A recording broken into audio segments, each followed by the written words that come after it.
Hello guys, good morning. Naispatan ko si Purple Rider ng Marilake, si Tatay Dan. Habang nagra-ride siya ko papunta ng Caliraya, Laguna, dumaan ako ng Marilake. Nakita ko si Idol Tatay Dan. Ito yan, Purple Rider ng Marilake. Despite of ng age niya, matigas pa rin si Tatay Dan. Magaling mag-ride sa motor.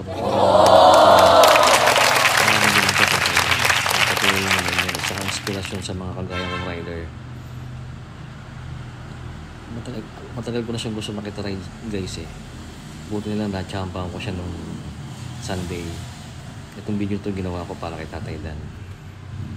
Kasi na-inspired ako nung sa kanya. Sa kabila ng kanyang edad napakagaling niya at napakalakas pa magmotor. Yes!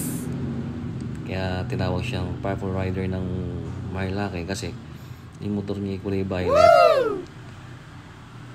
Tad-tad na mga accessories na violet. Thank you, Tatay Dan.